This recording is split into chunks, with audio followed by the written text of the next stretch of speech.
In the spring of 1971, every farmer in Fillmore County, Nebraska was plowing. They plowed in March as soon as the frost left the ground. They plowed with moldboard plows that turned the top 8 inches of soil completely upside down, burying last year's crop residue, exposing a fresh dark surface, creating the smooth black seed bed that generations of farmers had been taught was the foundation of everything good that came afterward. Plowing was not debated. Plowing was not questioned. Plowing was farming, and the two words were so deeply woven together in the vocabulary of Midwest agriculture that to say you were not going to plow was like saying you were not going to breathe. It was nonsensical. It was offensive. It suggested either laziness or insanity, and in farm country, both were equally unforgivable sins. The plow was sacred. John Deere himself had built his fortune on it. The steel plow that broke the prairie, that turned grassland into cropland, that made the Midwest the breadbasket of the world. The plow was on the logo. The plow was in the museum. The plow was the tool that had separated civilization from wilderness, the instrument that had fed humanity for 10,000 years. Nobody questioned the plow. Nobody even thought about questioning the plow. The question itself did not exist in the language of Nebraska farming in 1971. To raise it was not an intellectual exercise. It was an act of aggression against everything the county believed about itself and its history and the work that gave both meaning. Walter Briggs had plowed his fields every spring since 1944. 27 consecutive years of turning the earth on his 280 acres in the eastern part of Fillmore County. He was 53 years old that spring, broad-shouldered, slow-moving, in the deliberate way of men who have spent decades doing physical work that cannot be rushed. His hands were the hands of a farmer, thick at the knuckles, permanently stained at the creases with the kind of dark that no amount of washing entirely removes. He wore the same style of work clothes every day, denim and canvas and leather boots that had been resold twice not from poverty, but from the conviction that a boot that fits right is worth maintaining rather than replacing. He did not waste words. He did not make quick decisions. He had farmed the same ground his father had farmed before him. And his understanding of that ground was the accumulated knowledge of 2 generations passed down through demonstration rather than instruction. His father had never said much about farming. He had simply farmed, and Walter had watched, and the watching had become knowledge, and the knowledge had become habit, and the habit had become the shape of Walter's life. The plow was part of that shape. The plow was as natural to the spring as the return of the meadowlarks, as expected as the mud on the county roads in March, as certain as the smell of turned earth that meant winter was finally over and the real work was beginning. When Walter climbed onto the tractor seat in late March and dropped the plow into the ground and watched the black soil roll off the mold boards in long curling waves, he was not performing a task. He was participating in a ritual that connected him to his father and his grandfather and to every farmer who had ever worked this ground before any of them arrived. He was not a man who questioned rituals. He was a man who performed them with care. In late January of 1971, Walter drove into Geneva for a farm supply run. Geneva was the county seat, a small town of a few thousand, built around a courthouse square with the grain elevator visible from every direction, and its silver legs rising above the roof lines like the legs of some enormous mechanical creature that had decided to rest in the center of town.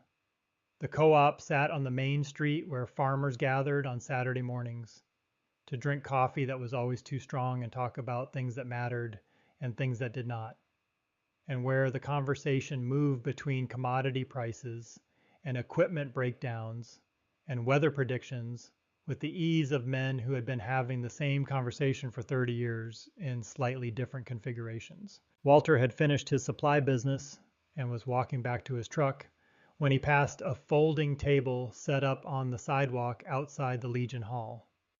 A hand-lettered cardboard sign said "Books Miscellaneous." Another box on the table was labeled "Miscellaneous Agriculture, 50 cents each." Walter was not a man who bought books. He subscribed to the Nebraska Farmer and read the extension bulletins when they arrived in the mail, stacking them on the corner of the kitchen table where he would get to them on winter evenings when the field work was done and there was time to sit still. But books were not part of his regular habit. He stopped at the table not because he was looking for a book, but because he was not in a hurry, which was an unusual condition for him in January when the machinery needed attention before spring, and because something about the label caught the edge of his attention. He stood looking into the box for a moment. There were 7 or 8 books in it, all of them worn, all of them with the particular look of books that have spent decades on farmhouse shelves, absorbing the ambient smoke and grease and dust of working households, before ending up here reduced to 50 cents each, waiting for someone who might actually use what was in them. He picked up one that had a plain cover, dog-eared, at several pages water-stained along the bottom edge where it had sat near a window through several wet seasons. The title was Plowman's Folly. The author was Edward Faulkner. Walter turned to the inside front cover. Written in faded pencil in the careful, deliberate handwriting of a man who had been taught penmanship in a one-room schoolhouse where such things were taken seriously, was the name Roy Hester, 1944. Walter knew the name. Roy Hester had farmed in Fillmore County until his death in 1958. Walter had known him slightly the way you know everyone in a small farming county, slightly by sight and by reputation and by the stories that circulate through co-ops and church basements and fuel stops. Roy's farm had been sold after he died, the debts outrunning the assets the way they sometimes did when a man died before he had finished building what he started. His equipment had been auctioned off. His fields had been absorbed into neighboring operations. His name had receded into the category of men that a county remembers for a decade and then forgets. Roy Hester had been dead for 13 years. His books had ended up in a cardboard box on a sidewalk table, and one of them had cost whoever bought it 50 cents to take home in 1944, and now it cost 50 cents again, which seemed about right for a book that 2 owners had apparently found little use for. Walter paid the woman at the table and put the book in the front seat of his truck.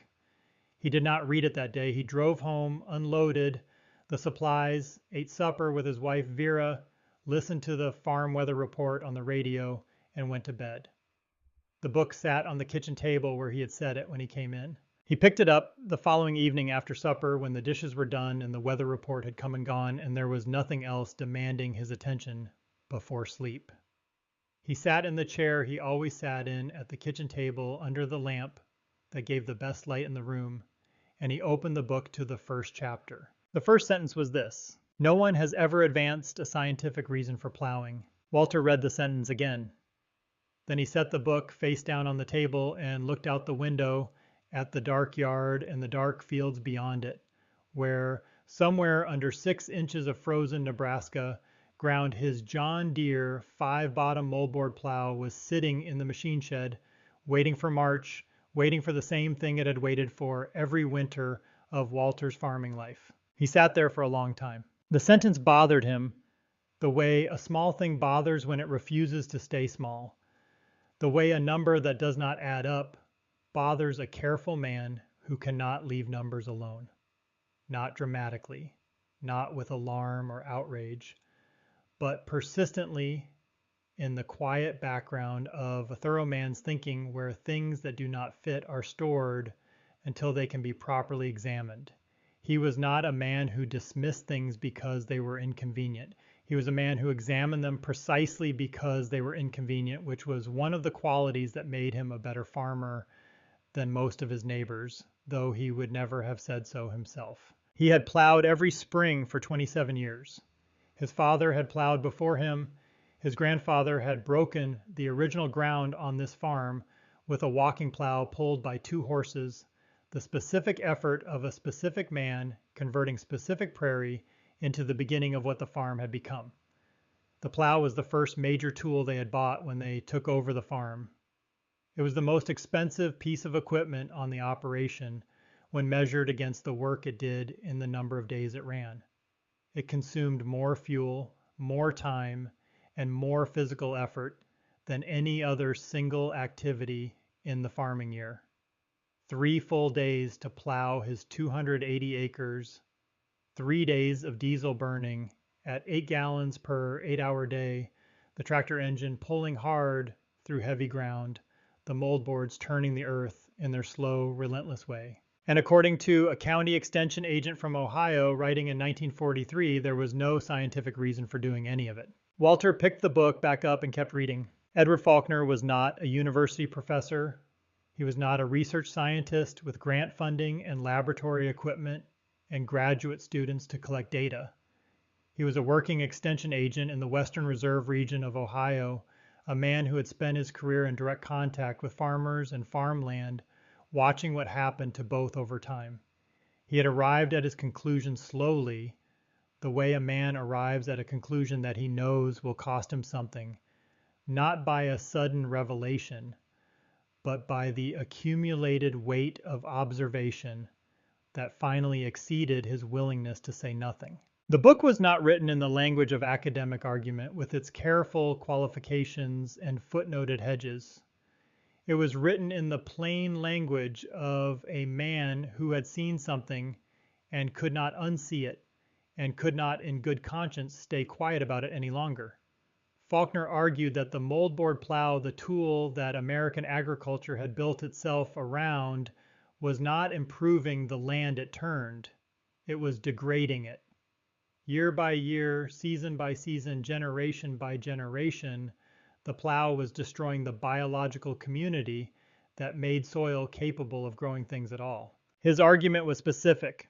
Plowing buried the crop residue on the surface, the dead plant material from the previous season that was the primary food source for the organisms living in the top layer of soil, buried it 8 inches deep, where decomposition happened slowly and incompletely in the absence of adequate oxygen.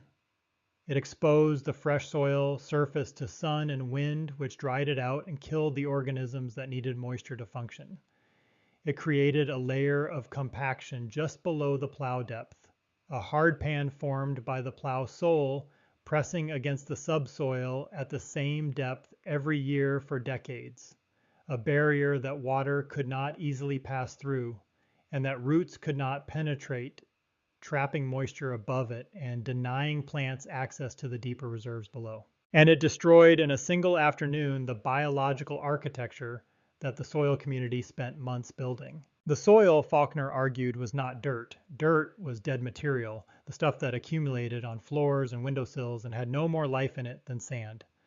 Soil was a living system, a community of billions of organisms working in coordination to do things that no manufactured input could replicate. Earthworms, tunneling through the profile, creating channels that moved water down through the soil and allowed roots to follow. Bacteria decomposing dead plant material and converting the nutrients locked in it back into forms that living plants could use. Fungi extending microscopic threads between soil particles, connecting plant roots to mineral deposits at distances the roots themselves could never reach, forming partnerships so essential to plant nutrition that the plants had evolved specifically to maintain them. This community had taken centuries to build in the undisturbed prairie soil of the Midwest. A single pass with a moldboard plow could destroy it in the time it took to drive the length of a field. The book had been a bestseller in 1943 and a scandal in 1944, and mostly forgotten by 1945, buried under the momentum of the post-war agricultural boom with its bigger tractors and more powerful chemicals, and its foundational assumption that modern farming had solved whatever problems the Dust Bowl had exposed. The chemical companies were offering solutions to soil fertility that did not require a living soil community to function. And the equipment companies were building larger and more powerful tools that made deep tillage faster and cheaper. And the combination of those two forces made Faulkner's argument easy to set aside as the work of a crank who did not understand that agriculture had moved beyond the limitations he was describing. Walter read the book over 2 evenings. Then he read it again the following week, more slowly stopping at passages he had marked with the corner of the page. Then he drove to the county library in Geneva on a Saturday morning in February and asked the librarian, a woman named Helen Grady, who had been ordering agricultural publications for the county for 30 years and knew her collection better than most people know their own bookshelves, if she had anything on conservation tillage and alternatives to conventional plowing. She had more than he expected. Walter spent 3 consecutive Saturdays in February at a table in the basement of the county courthouse, working through a collection of material that Helen had assembled from the shelves and from the periodical files she maintained with the care of a woman who believed that information was a form of public infrastructure. Extension bulletins from Nebraska and Ohio and Illinois. A USDA soil biology handbook published in 1965. A report from Ohio State University on no-till corn trials that had been running continuously since 1962. An article from the Journal of Soil and Water Conservation on the relationship between tillage practices and organic matter accumulation over time. He read about a farmer in Christian County, Kentucky, named Harry Young Jr., who had been planting corn into undisturbed ground since 1962. 9 consecutive years of no-till farming on his own operation with careful records kept from the beginning. Young's documented results after 7 years were specific and striking. Soil organic matter had increased by a full percentage point from roughly 2.5% to 3.5%, a gain that would normally take a decade or more under any management system, and that most agronomists of the period would have considered impossible to achieve in that time frame. Water infiltration rates had doubled. Crop yields matched or exceeded what his conventionally tilled neighbors were producing on comparable ground, and in dry years, they exceeded by a margin that had made Young something of a local curiosity. A farmer whose fields stayed green while everyone around him was watching their corn roll its leaves in the August heat. Walter took notes in a small spiral notebook he had bought at the dime store for the purpose. He wrote down numbers and referenced the sources and framed questions he wanted to answer before he made any decision. By the end of the 3rd Saturday, the notebook had 46 pages of data, far more than he had expected to fill when he started, which told him something about how much information was available and how little of it had found its way into the ordinary conversations of Fillmore County farming. The USDA handbook contained a section on tillage effects on soil biology that was the most direct statement of the mechanism he had read anywhere. A single pass with a moldboard plow, the handbook stated, reduced earthworm populations by 60 to 90%. It severed the mycorrhizal fungal networks that connected plant roots to nutrients they could not otherwise access, networks that required months of undisturbed conditions to reestablish after disruption. It collapsed the macropore structure, the system of channels and tunnels and interconnected spaces through which water moved from the surface down into the soil profile, forcing subsequent rainfall to run off across the surface rather than penetrating. Every spring in every plowed field in Fillmore County, a farmer was killing his soil and starting over. The organism spent the growing season rebuilding what the plow had destroyed in March. By October, the community was recovering its function. In March, the plow came back and killed it again. 100 years of this cycle had taken the deep, black, crumbly prairie loam that the homesteaders had found when they broke this ground for the first time and turned it into something pale and compacted and biologically depleted, something that required increasing applications of manufactured fertility to produce yields that the original soil had produced without them. Walter sat with this information for a long time. He thought about his father, who had complained in the 1950s that the soil did not hold water the way the old-timers said it used to, that a heavy rain now ran off in brown sheets, carrying topsoil with it, while 40 years earlier the same rain had soaked in. He thought about the increasing fertilizer bills that had been a steady background fact of his farming life for 2 decades, each decade requiring more input to hold the same yield on the same ground. He thought about the hard pan he had been hitting with his subsoiler every few years, the compacted zone just below the moldboard depth that had to be broken up periodically to let roots and water move through the profile. He thought about what caused the hard pan and found the answer in the handbook on page 47, the plow sole, the bottom surface of the moldboard plow pressing against the subsoil at precisely the same depth year after year, compacting the zone just below its reach into a layer as hard and impermeable as fired clay. The plow was creating the problem that required the subsoiler to fix, and the subsoiler was loosening the zone that the plow would compact again next spring. He had been paying to create a problem and paying to fix it and creating it again in the same season, and he had never thought to ask whether stopping the creation might eliminate the need for the fix. He went home from the library that third Saturday in late February and drove directly to the machine shed without going inside first. The John Deere 5-bottom moldboard plow was there in its usual spot along the east wall where it had stood every winter since 1963, when he bought it used at an estate auction in York County for $420. It weighed 2,800 pounds. The 5 14-inch moldboards were black from use, polished by 10,000 acres of Nebraska soil. The shares were sharp from the sharpening he had given them in December, prepared for the spring work.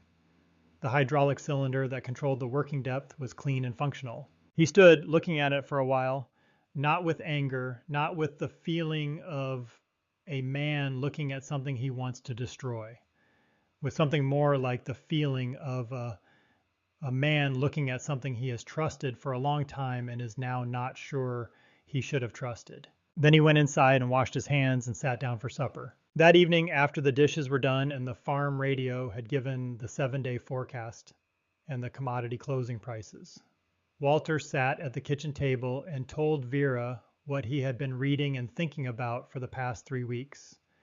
He did not use many words. He told her about the book from the sidewalk table, about the 3 Saturdays at the county library, about the 46 pages of notes. He told her what the science said about what plowing did to the soil each spring and what the soil did in the absence of plowing over time. He told her about Harry Young in Kentucky and the Ohio state trials and the numbers that the research consistently produced over 9 years of careful documentation. Vera listened the way she always listened to Walter, with her complete attention and without interrupting. She was a quiet woman, not by shyness but by preference. Someone who had learned early that listening carefully produced better outcomes than talking readily, and who had maintained that preference through 29 years of marriage and the raising of children and the management of a farm household that demanded more decisions than most people who had never lived that way could easily imagine. Her hands were folded on the table in front of her. She looked at Walter while he talked, and he knew she was understanding everything he said and filing it in whatever internal system she used to organize information that mattered. When he finished, she sat quietly for a moment. Then she asked one question. "What does the soil say?" Walter looked at her across the table. He had spent 3 Saturdays reading everything the county library had on the subject of tillage and soil biology. He had read the extension bulletins and the university trial reports and the federal handbook. He had filled 46 pages with data and calculations and questions he had answered one by one. He had thought about the problem from every angle a thorough farmer could approach it from, and he had found the data consistently pointing in one direction. But nobody had asked that question. Not the county extension agent in his office in the courthouse building, who would have told him to plow because that was what the recommendation said. Not the agronomist at the co-op, who would have told him to plow and then suggested a fertilizer program to address the yield variability he was probably experiencing. Not Don Casper at the John Deere dealership, who had been gently and persistently suggesting that Walter's 5-bottom was getting long in the tooth and a new 6-bottom would do the work faster and cleaner. None of them had asked what the soil itself indicated about the practice of turning it upside down every spring. The soil says stop, Walter said. It says stop hitting it with a plow every March and leave it alone and see what it becomes. Vera nodded once, a single, deliberate movement. Then she pushed her chair back and got up and poured them both more coffee from the pot on the stove, which in 29 years of marriage, Walter had come to understand as her way of saying that she was with him on something and there was no need to discuss it further. The announcement at the co-op came on a Saturday morning in late March, 3 days before the date Walter had always started plowing in previous years. He had not planned to announce it. He mentioned it the way you mention something you know will produce a reaction almost casually while pouring his coffee from the communal pot on the counter, as though the words were not the most consequential he had spoken in 27 years of farming. I am not plowing this year. The room went quiet in the specific way that a room full of farmers goes quiet when something has been said that requires processing before anyone can respond to it. 5 farmers at the counter, Don Casper from the dealership, and the co-op manager all looked at Walter. Don Casper was 51 years old that spring, a large man, not fat, but built in the solid way of someone who had spent years doing physical work before the work became primarily transactional, broad through the chest and shoulders, with large hands, and a face that communicated confidence in the particular way of men who have spent decades being the person others came to for answers. He had been selling John Deere equipment in Fillmore County for 24 years, long enough to have sold Walter the planter he used, and the tractor he pulled it with, and the baler that had broken down twice in the last 3 seasons. He set his coffee cup down on the counter. The movement was slow and studied the deliberate gesture of a man who wants everyone in the room to understand that what follows has been considered. You are not plowing, Don said. I am going to plant directly into the corn stubble from last year, Walter said. No plowing, no disking, no field cultivator, just the seed into the ground. Don looked at Walter for a measured moment, then he looked around the counter at the other men, and something moved through his expression that combined disbelief with the faint satisfaction of a man who knows he is about to say what the room is thinking. Walter, Don said, I have been selling farm equipment in this county for 24 years. Every farmer in Fillmore County plows. Every farmer in Nebraska plows. The plow is not one option among several. The plow is how you farm. If you are not plowing, you are not farming. He paused to let the next word land the way he intended it. You are just being lazy. The word dropped into the room with the weight Don had put behind it. In farm country, there is no worse accusation available to a man who wants to damage another man's standing among his peers. A farmer can be wrong and be forgiven. A farmer can be broke and be sympathized with. A farmer can be unlucky and be understood. But lazy means you do not take the land seriously. Lazy means you have broken the fundamental compact between a man and the ground he is trusted to work. Lazy means you do not deserve what you have. A book told him not to plow, a voice said from the end of the counter. He read a book, someone else added, with the particular inflection that makes reading a book sound like something between a character flaw and a medical condition. A book written in 1943, a third voice contributed, by a county extension agent from Ohio. Ohio, Don said in the tone of a man pronouncing a verdict. An Ohio county agent is telling a Nebraska farmer not to plow. That is like a dentist telling a carpenter not to use a hammer. The room appreciated this. Walter drank his coffee without expression. He had not come to the co-op to persuade anyone or to defend his decision or to display the 46 pages of research notes sitting in his notebook at home. He had come to buy a roll of baler twine and hear the weather discussion and drink a cup of coffee before driving home to start the morning work. The co-op's collective opinion was not a variable in his calculation. He had made his decision in the county library basement over 3 winter Saturdays and at the kitchen table on the evening when Vera asked the question nobody else had thought to ask. And he had made it on the basis of evidence, and evidence did not become less true because it was unpopular at a Saturday morning counter. He paid for the twine and left. The modification to his corn planter took 2 evenings in the machine shed in late April. Walter had ordered a set of used coulter blades from a salvage dealer in Exeter steel discs with a small diameter that could be mounted ahead of each planting unit on a frame. He welded himself from angle iron he had on hand. The coulters would cut through the corn stubble from the previous year, slicing a narrow slit in the undisturbed soil surface ahead of the planting unit, creating the opening the seed needed to enter the ground without requiring the entire surface to be worked first. The welding work was straightforward and the mounting brackets were not complicated. He was a competent welder, had been since his father taught him in his teens, and the design he had sketched out on the back of an envelope after reading the Ohio State report description was simple enough to execute in an evening once he had the materials ready. By the end of the second evening, the planter was modified, and he ran it across a section of the driveway at walking speed to check the coulter depth and the seed placement and the furrow closure, adjusting the down pressure on the closing wheels until the slot the coulters opened was closing cleanly behind the seed. He planted his 1971 corn crop on the 28th of April. The field he planted into looked nothing like a field that was supposed to produce corn. There is no charitable description for a no-till cornfield in late April in Fillmore County, Nebraska in 1971, when no-till was not a recognized practice, and the visual vocabulary of good farming was organized entirely around the clean black surface of freshly worked ground. The field looked like a field that had been forgotten.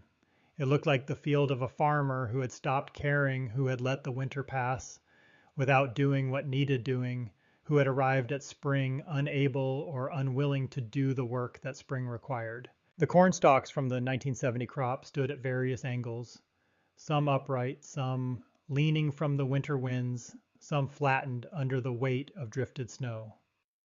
The leaves and husks from the previous season had been decomposing since October, creating a brown mat on the soil surface between the stalks, a loose, irregular covering that hid the soil entirely in places.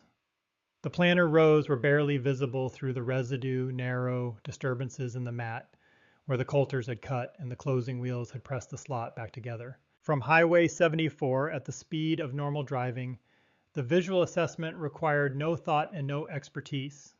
It looked like neglect. It looked like a man who had quit. Drove past Briggs's place. The farmers told each other at the co-op and at the fuel stop and at the implement dealer over the following weeks, looks like he gave up, looks like he just let it go. The assessment was made in 3 seconds from a moving vehicle, and it was wrong, but the wrongness of it would not be visible for years, and in the interval, it was as true as anything the county knew about Walter Briggs and his farm on Highway 74. Walter drove past his own field every day. He had driven past this field thousands of times in his life in every season and every kind of weather, and he knew its surface the way a man knows a place he has worked for 30 years, with the detailed, intimate knowledge that comes from physical contact repeated across decades. He knew where the soil was deep and where it thinned toward gravel. He knew which corners stayed wet in a wet spring and which slopes dried fastest in a hot summer. He knew the field the way you know something you have been responsible for long enough that its condition is always in the background of your thinking. He drove past it now and thought about what was happening beneath the surface he could see from the road. The earthworm tunnels were intact. They had been building since the previous fall, when the plow had last turned them undisturbed through the entire winter, accumulating depth and connectivity in the way that undisturbed biological systems accumulate things when nothing is destroying them. The fungal networks, the mycorrhizal threads that connected the underground world to the plants that would grow through it, were still in place, still extending their reach between soil particles, still performing the function they had evolved to perform over millions of years before anyone invented a plow. The seed was in the ground, the soil was unbroken, the community below the surface was alive and functioning. Walter was 53 years old and had spent his entire adult life farming a piece of ground that he understood better than almost any other fact about the world. He had made a decision that nobody in his county had made before him, and that almost everyone around him considered either foolish or lazy or both. And he had made it on the basis of 46 pages of research notes from 3 Saturdays in a library basement. He had made it alone without the endorsement of any institution or authority that his community recognized as legitimate. He had made it because the data was clear, and because Vera had asked the right question, and because a man who has spent 27 years paying close attention to land cannot pretend he has not heard the answer to that question once he has heard it. Now the only thing to do was wait. The corn emerged in May through the residue, thin pale lines, pushing up through the brown mat, visible at first only as a slight thickening at the soil surface in each row, and then as small curled shoots uncurling toward the light with the particular urgency of something that has been waiting in darkness and is now moving fast. It came up 3 days behind the corn in the neighboring plowed fields, where the dark bare soil absorbed heat more efficiently, and the absence of residue cover let the surface warm faster, 5 days behind in canopy development. The farmers driving Highway 74 noted the lag. The co-op noted it. Don Casper noted it and said nothing at the co-op on Saturday because nothing needed saying. The visible gap between Walter's field and every other field in the county was its own commentary. Walter noted it too. He had expected it. The extension literature was explicit about delayed emergence in no-till fields, a function of cooler soil temperatures under the residue cover, and equally explicit that the delay in emergence did not translate into a proportional yield penalty once the canopy closed and the plants entered their primary growth phase in June. He wrote the emergence date in his notebook and the 3-day lag and the reference to the Ohio State data that predicted it, and then he went back to work. By June, the corn had reached knee height and was closing the canopy over the rows, and from the road, the rough brown surface of the field was disappearing under the green of growing plants. The field still looked different from the plowed fields around it, the residue still visible between the rows, the surface still irregular where the stalks from the previous year were breaking down unevenly, but it no longer looked abandoned. It looked like a field where something was growing, which it was. The farmers driving past did not stop to revise their assessments. The assessment had been made and the narrative had been established, and established narratives in farm country are not easily displaced by data. Walter Briggs had not plowed. Walter Briggs had read a book from Ohio. Walter Briggs was lazy or foolish or both, and the fact that his corn had come up and was growing did not change the core judgment that had been rendered in the co-op in March and repeated and refined in the week since. Walter drove past his field in June and thought about the soil he could not see from the road. He thought about the earthworm tunnels accumulating beneath the surface, extending their reach through the profile, creating the drainage architecture that the moldboard plow had been destroying every March for 27 years. He thought about what those tunnels would mean in a dry July when a plowed field's compacted surface was shedding rainfall and his field was absorbing it. He thought about what they would mean in a drought year when root depth was the difference between a crop and a failure. He thought about Roy Hester, who had bought the same book for the same 50 cents in 1944 and had apparently not acted on it, whose farm was gone and whose equipment was sold and whose name was fading out of the county's memory.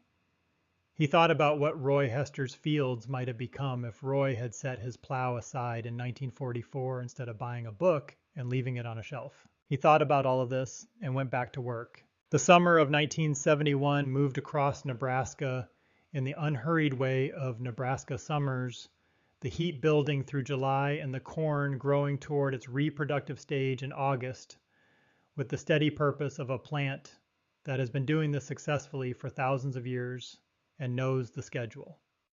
Walter watched the crop with the attention of a man who has been watching crops for nearly 3 decades, tracking the development stages, checking the ear formation in August, walking the rows in the last weeks before harvest to assess what the yield would be. The crop looked reasonable, not outstanding, not the yield he would have produced in a normal year in a plowed field, but within the range he had predicted based on what the literature described for a first-year no-till transition, and more than enough to service the operation's financial requirements if the price cooperated. In September, he harvested 78 bushels per acre. The county average was 89. Walter had lost 11 bushels per acre to the county average. On 280 acres, that was 3,080 bushels at $1.28 per bushel, almost $4,000 in yield difference. The number went up on the elevator board in October and was read by every farmer who walked through the doors, and the discussion at the Saturday morning counter the following week was brief because the number said what needed saying without help. Briggs's no-till field, someone said, 78 bushels. County did 89, someone else noted. That is what happens when you read books instead of plowing fields, Don Casper said. The room offered no contradiction. The number was on the board. Walter heard about the discussion. He drove home from Geneva that October evening and sat at the kitchen table with his notebook open to the page where he had written down the first-year yield and the county average and the 11 bushel difference. He turned to a fresh page and began the calculation he had been building in his head since September. The extension literature was consistent in describing the transition period for no-till adoption. Year 1 and Year 2 typically showed yield reductions of 8 to 14% below conventional comparisons. Year 3 showed convergence within 3 to 5%. Year 4 in most trials showed matching or slight advantage for no-till. Year 5 and beyond showed consistent advantage in any year with below average rainfall. He was in Year 1 of the transition. The yield loss was within the predicted range. The direction was expected. He calculated the yield loss against the input savings from not plowing. No plowing meant no 3 days of tractor time in March, which meant roughly 8 gallons of diesel per day. At 3 days, 24 gallons not consumed. It meant no wear on the plow itself, which required share sharpening and bolt replacement and occasional moldboard work every season. It meant no wear on the tractor that came specifically from the load of pulling the plow through heavy ground. When he added these savings together, the not plowing was saving him approximately $1,400 a year in direct costs. The yield loss at 11 bushels per acre on 280 acres had cost him roughly $4,000 in yield value net after accounting for the lower fuel and maintenance expenditures. Net loss for the year, about $2,500. He could sustain $2,500 a year in net losses for 2 or 3 years, not without tightening things, but without threatening the operation's fundamental stability. He wrote the numbers down. He closed the notebook. Vera had been sitting in her chair across the room while he did this, her knitting in her lap, the needles moving in the quiet rhythm they always moved in during evening hours. When he closed the notebook, she looked up from her work. Year 2, she said. Year 2, Walter said. Outside, the October fields lay brown and bare under the stars, the harvested ground stripped to its surface by the combine, the residue already beginning the slow work of decomposing back into the soil that had grown it. In the darkness under that surface, in the channels and tunnels and networks that no plow had disturbed since March, something was beginning that would take years to become visible and would require patience of a kind that farming more than most human activities had always demanded. The earthworms were already coming back. The winter of 1971 arrived in Fillmore County the way Nebraska winters arrive, not gradually, but decisively, a hard frost in early November that locked the ground to a depth of several inches overnight and announced that the farming year was finished and the months of waiting had begun. The cold settled in with the particular weight of the High Plains winter pressing down on the fields and the farmhouses and the gravel roads between them, with a physical authority that reminded everyone living there that the land set the conditions and the people worked within them, not the other way around. Walter spent the winter, the way he spent every winter, maintaining equipment and reviewing records and reading whatever arrived from the Extension Service in the mail. But this winter had a different quality from every other winter of his farming life because this winter he was not planning when to plow. He was thinking about what was happening in the frozen ground while no plow touched it, about what processes continued through the cold and the dark in the biological community he had decided to stop destroying every March. He had ordered 2 publications from the University of Nebraska Extension Service in October, requesting them through the county extension office before the harvest was fully completed. A report on soil biology under conservation tillage systems and a summary of long-term no-till trial data from Ohio State. They arrived in December, and he read them over 3 evenings at the kitchen table while the wind moved across the fields outside and the farmhouse made its winter sounds of contracting wood and cycling heat. The Ohio State trial data was 9 years old by then, running from 1962 through 1970. It had been compiled by researchers who had set up paired plots on the same soil, type 1/2 plowed conventionally, every spring, the other half planted into undisturbed ground with a modified planter, and who had measured yields and soil conditions carefully on both halves every year. The patterns in the 9 years of data were consistent enough to be predictive, rather than merely descriptive. Year 1 and year 2 of no-till showed yield reductions averaging 8 to 14% below the conventional comparisons. Year 3 showed convergence yields within 3 to 5% of conventional. Year 4 in most plots showed the no-till matching or slightly exceeding conventional.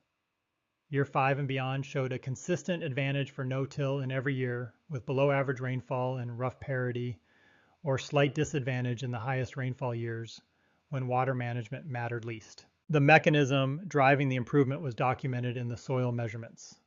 The pore spaces created by earthworm tunneling and undisturbed root decay channels were accumulating, creating a connected network from the surface down through the subsoil that allowed water to move downward through the profile instead of across the surface. The organic matter accumulating on the surface from decomposing crop residue was feeding the biological community that maintained that structure and extended it deeper each year. The result was a soil that absorbed water faster and held it longer and made it available to roots at greater depth. A soil that became more resilient with each passing year of undisturbed accumulation rather than less resilient with each passing year of tillage destruction. Walter wrote the key numbers and findings in his notebook and set the publications on the shelf beside the first one. He had a shelf above the kitchen table now with 3 publications on it, and the notebook with the 46 pages of research notes and a small collection of photocopied articles that Helen Grady at the county library had made for him from the periodical files. The shelf had not been there before January of 1971. He had put it up himself in February, a simple board bracket he screwed into the wall above the table where the lamp was, for the purpose of keeping these specific materials organized and accessible. Vera had looked at the shelf when he put it up and had not said anything about it, which was her way of saying it was fine. The spring of 1972 came, and Walter planted again into undisturbed ground. The field looked the same as it had in 1971, the brown mat of decomposing residue covering the soil surface, the rows cutting through it in narrow lines, the overall impression from the road of ground that had been let go.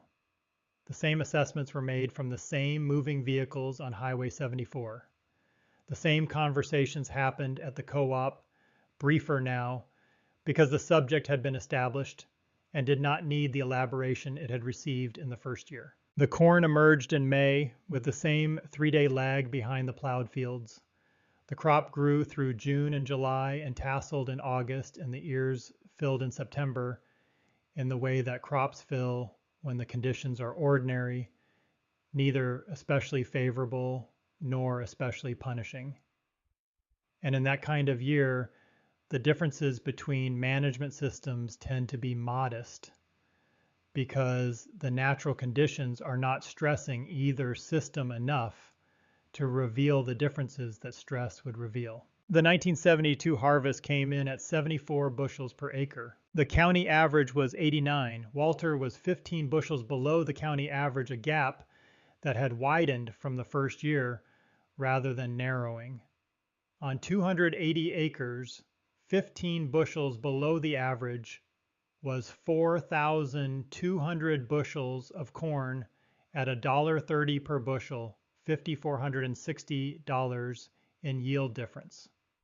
The number went on the elevator board in October, and the Saturday morning discussion at the co-op was brief because the numbers continued to say what they had been saying and nothing had changed to complicate the narrative. 2 years of no-till, 2 years of yield loss, 2 years of falling further behind a county average that was holding steady without any unusual effort.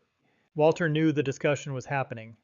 He drove past the co-op on his way through Geneva that Saturday without stopping. It was in the deep middle of the winter of 1972, in the particular stillness of a farmhouse, at 2 in the morning, when the wind has dropped and the furnace has finished its cycle, and the only sound in the kitchen is the occasional tick of a cooling baseboard pipe, that Walter sat alone at the kitchen table and faced the question directly for the first time. He had not been avoiding it exactly. He was not constitutionally inclined toward avoidance of difficult things. But this question had the specific quality of questions that are dangerous, not because they are hard to answer, but because answering them honestly requires more from you than you are certain you have. And a careful man knows the difference between postponing such a question until he has the resources to answer it and avoiding it because he is afraid of what the answer will be. He had arrived at the place where postponing and avoiding had become the same thing. The question was simple in the way that the most difficult questions are always simple. What if the book is wrong? Not wrong about the science, not wrong about earthworm populations and fungal networks and organic matter accumulation, which the extension data confirmed in careful measurements, but wrong in the specific application.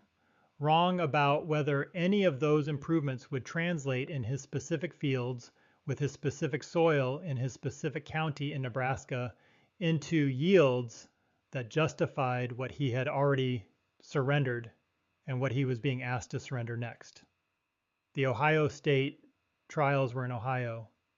The Kentucky farmer was in Kentucky. His fields were in Nebraska on specific soil with a specific history and specific conditions that might or might not behave the way Ohio soil behaved. He had been living with the word lazy for nearly 2 years. He had been watching his yield numbers fall while his neighbors held steady. He had watched his field be assessed from the road by men who spent 3 seconds looking and drew conclusions that then became the fixed context in which everything he did was interpreted. He had eaten the assessments without responding because he believed the data, and the data said wait.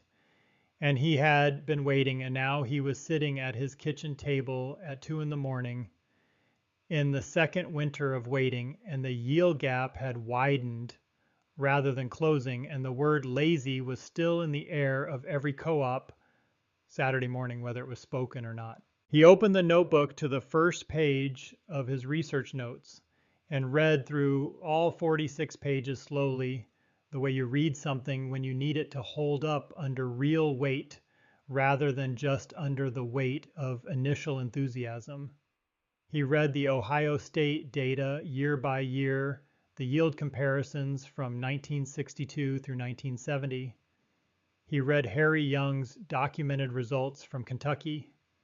He read the USDA soil biology findings and the infiltration rate measurements and the organic matter accumulation curves. He read his own yield calculations and his own cost savings analysis and the net loss figure he had computed with care. He read every page. Then he closed the notebook and sat in the quiet kitchen for another few minutes. The data had not changed. The data said what it had always said consistently and without qualification. The transition period was real. The yield losses within it were real. The recovery afterward was documented across 9 years of controlled measurement. And the long-term advantage in dry years was the most reliably reproduced finding in all the material he had read.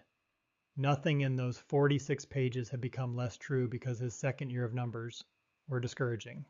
A fact about soil biology did not become false because a farmer in Nebraska was having a hard winter. The question he had been sitting with was not really about whether the data was correct. It was about whether he was willing to keep paying the cost of the transition period when the cost was visible and public and the benefit was still invisible and future. Whether he had what it took to be wrong in public for the necessary amount of time. He got up from the table and went to bed. He did not change anything. In the spring of 1973, he planted into undisturbed ground for the third time. The field looked the same. The discussion at the co-op had contracted not because anyone had revised their assessment, but because 2 years of the same conversation had used up what the subject had to offer for the moment. The narrative was established and stable. Briggs planted into his residue field every year and lost bushels and had apparently decided that was acceptable for reasons nobody had been able to figure out. What nobody at the co-op knew, because it was happening in the dark below the surface of a field they drove past without stopping, was what Walter had been measuring since the fall of 1971 with a soil probe and sample jars he sent to the state laboratory in Lincoln. He had taken baseline samples in the spring of 1971 before the first no-till planting from representative locations across his fields. The results from Lincoln had established the starting point, organic matter content 2.8%. A standard number for Fillmore County soil after a century of conventional management, exactly what the Extension Office would have predicted without measuring it. Earthworm population 4 individuals per cubic foot of soil, a number reflecting decades of annual disruption, the planting of what had been there and the killing of it, the following March. Water infiltration rate 0.3 of an inch per hour, meaning that in a heavy rain, most of the water was running off the surface before it could enter the soil. In the fall of 1971, after the first season without plowing, he had taken samples from the same locations. The numbers had not moved dramatically. Organic matter 2.9%, 1/10 of a point up. Earthworm population 6 per cubic foot half, again the starting count. Infiltration rate 0.4 of an inch per hour. Small movements barely worth noting against the scale of the yield gap he was carrying. He noted them anyway and wrote them in the notebook alongside the yield numbers. In the fall of 1972, after the second season without plowing, he sampled again. Organic matter 3.1%, 0.3 of a point, up from baseline. Earthworm population 11 per cubic foot, nearly 3 times the starting count. Infiltration rate 0.6 of an inch per hour, twice the baseline rate. These numbers were moving in the direction the Ohio State data said they would move at approximately the rate the research predicted. The soil was responding to the absence of disruption in exactly the way the science described.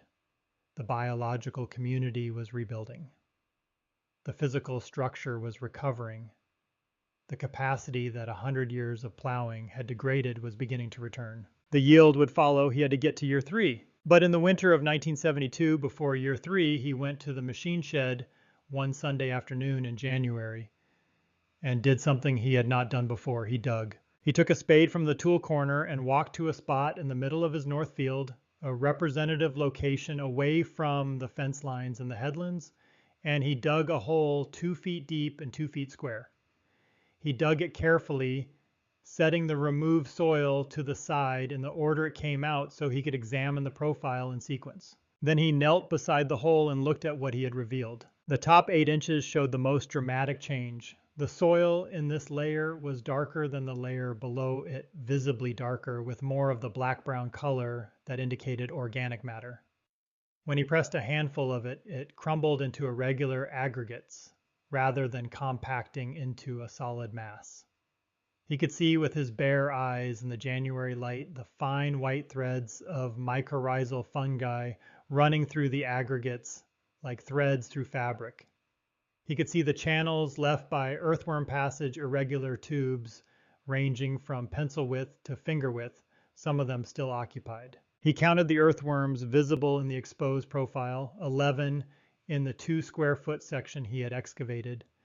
He multiplied the area and the depth and arrived at a rough population estimate that matched what the laboratory samples had been showing.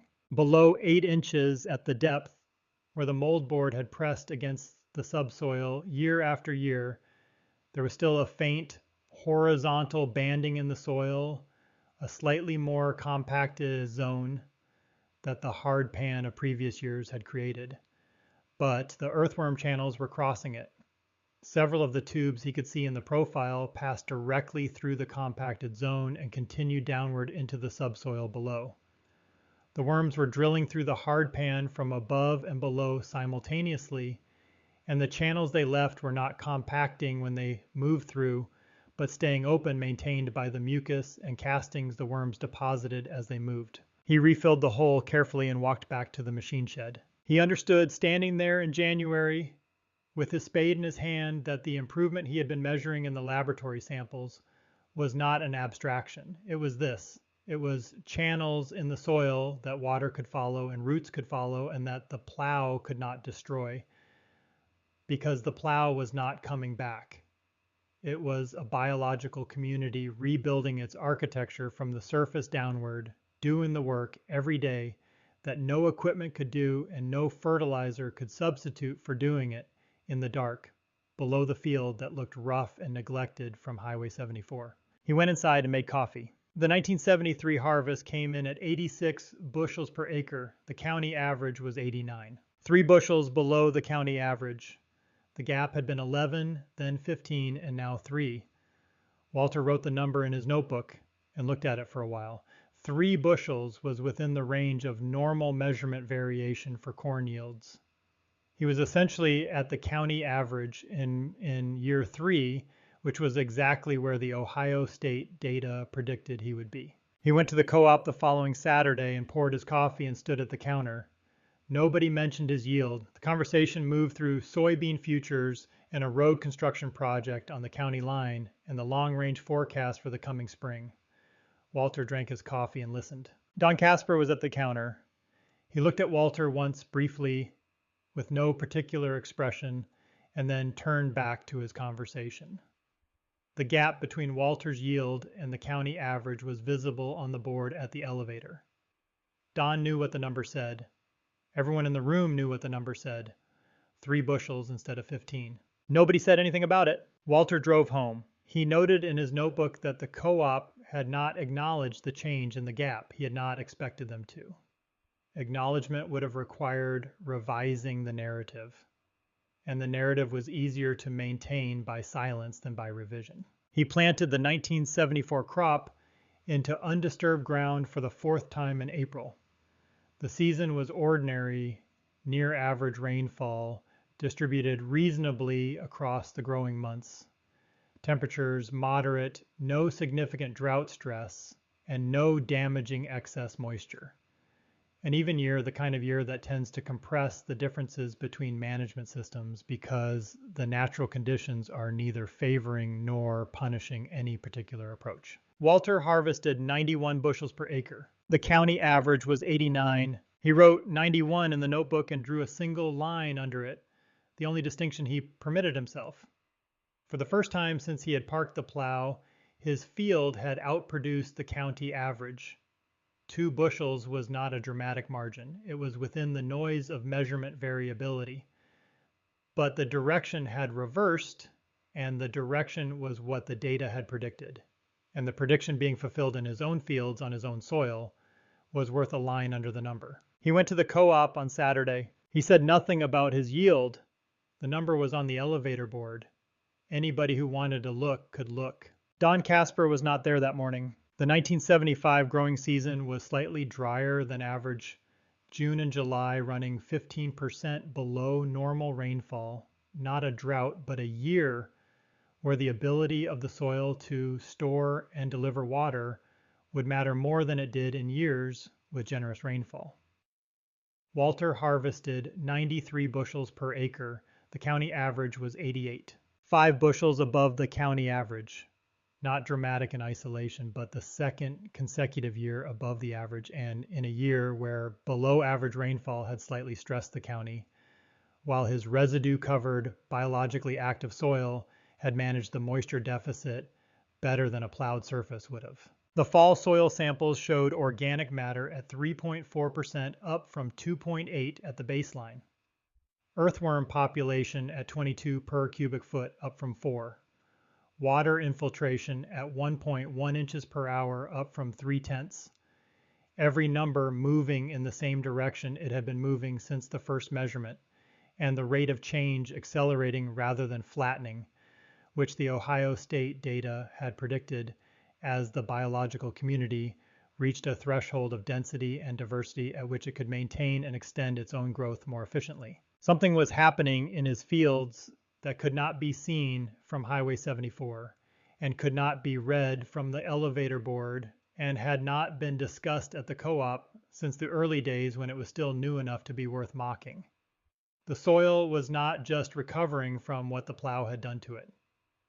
It was approaching something it had not been since the prairie was broken a century ago, a living system operating near its potential capacity, accumulating the structural and biological complexity that made it genuinely resilient rather than merely functional. Walter understood this in the numbers and in the way the field felt when he walked it, the slight give under his boots that increased a little each year, the way the surface held moisture after a rain, instead of crusting into the hard skin that bare plowed ground developed, the way the crop residue was transforming on the surface into something dark and rich that looked nothing like the dead material it had started as. He understood that what he had been building for 4 years could be destroyed in a single afternoon with the moldboard plow sitting in his machine shed.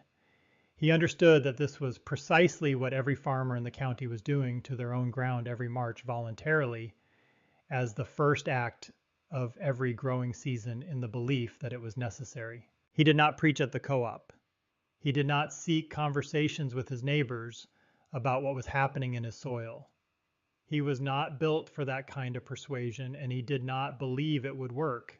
What he believed was that the fields were visible from the road and the yields were visible on the elevator board, and that evidence which could be seen and read by anyone who wanted to look at it was more persuasive than any argument he could make. He went to bed in the fall of 1975 with his 93 bushels recorded and his soil samples on their way to Lincoln and his plow accumulating rust in the machine shed, and he did not know that the year that would prove everything he had built was only 7 months away. June of 1976 announced itself with heat. It arrived in the second week of the month, moving across the plains from the southwest, the way drought heat moves on the high plains, not gradually and not gently, but with the directness of a physical force that simply arrives and begins its work. Old-timers in Fillmore County recognized the quality of this heat, recognized it not from personal experience in most cases, but from the stories their parents and grandparents had told about the summers of the 1930s, when the same combination of heat and absent moisture had turned the breadbasket of the world into something closer to a wasteland. By the third week of June, the temperature was breaking 90 degrees every afternoon. By the first week of July, it was breaking 100. The weather station in Geneva recorded 14 days above 100 degrees in July alone, a frequency that the county's agricultural records going back to 1890 showed had been exceeded only twice in that time. Rainfall in June was 45% below normal. In July, it dropped to 50% below. The Republican River, which ran through the southern part of the county and had never fully dried in the memory of anyone farming there, was running at levels that exposed gravel bars that were normally a foot underwater. The stock ponds in the southeast of the county were dropping their levels, marked by rings of cracked mud on the banks that widened every week. The corn in Fillmore County in July of 1976 was approaching the most critical moment of its biological year, the transition from vegetative to reproductive growth, the period when the plant was shifting its resources from building itself to building its seed, when moisture stress had the most severe consequences for final yield. A corn plant that cannot complete pollination cannot make grain, and a corn plant under severe water stress in July may not complete pollination at all. The plowed fields showed the consequences of their management first and most severely. In a drought, the disadvantages that plowing built into a field structure became concentrated and acute. The bare soil surface, stripped of residue, absorbed radiant heat from the sun and lost moisture through evaporation at a rate that residue-covered soil did not approach. Surface temperatures on bare plowed ground in direct July sun could reach 140 degrees, hot enough to kill seedlings and hot enough to drive evaporative moisture loss at a rate that made the ground beneath it dry out faster than rainfall. Even normal rainfall could replenish it. Below the surface, the hardpan that years of plowing had built was doing what hardpan does in a drought. It was stopping roots.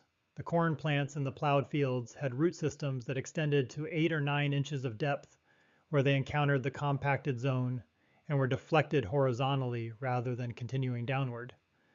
The moisture in the top 8 inches of those fields was the only moisture the roots could access, and it was being consumed faster by the heat than rainfall was replacing it. By mid-July, Walter was driving the county roads in the early morning before the heat settled in for the day, looking at the neighboring fields with the complex attention of a man who has something at stake in what he sees.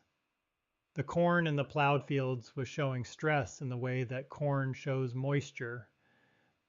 Stress the leaves rolling inward along their length in the morning as the plant reduced its exposed surface area to slow transpiration, a physiological response that sacrificed photosynthesis to conserve water. Rolled leaves in the early morning were not unusual. Leaves that did not unroll by mid-morning, that stayed curled through the heat of the afternoon, meant the plant was in the kind of deficit that accumulated from day to day and could not be recovered once the pollination window closed. He stopped his truck on the road beside Earl Maddox's field one morning in late July. Earl farmed the quarter section directly east of Walter's North Field, the same soil type, the same rainfall, the same everything except management.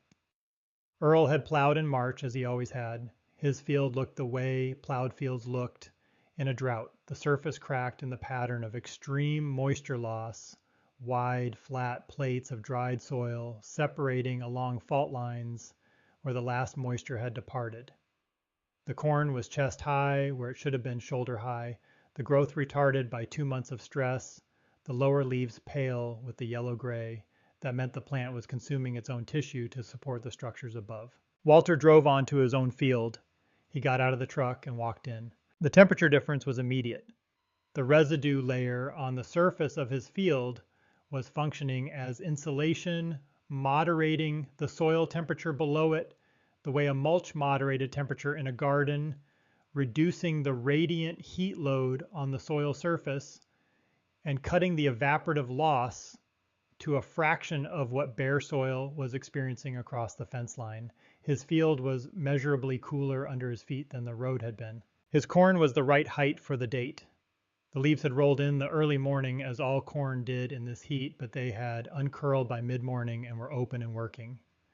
The color was the right green deep and saturated with only the slight lightening of a plant that was managing stress rather than failing under it.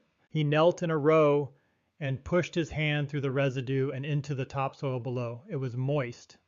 Not saturated, not ideal, but moist at the top of the profile in a way that Earl's field, which he had probed with his soil tube the week before and found dry to 12 inches, was not. The moisture was there because every rain that had fallen, even the inadequate rains that a drought summer produced in isolated events, had soaked into his field instead of running off it. The infiltration rate that had been 0.3 of an inch per hour in 1971 was now 1.1 inches per hour, nearly 4 times the starting rate. In a drought, 4 times the infiltration rate was not a marginal advantage. It was the difference between a crop and a catastrophe. He stood up and looked toward the road, and then toward Earl's field, and then back at his own corn, standing green and tasseling in a county where the corn was failing.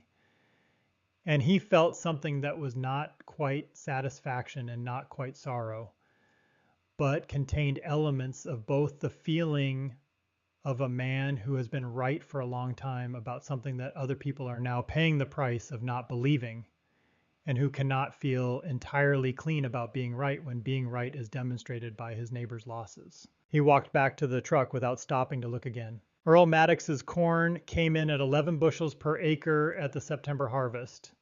The combine went through his fields and the grain wagon barely moved.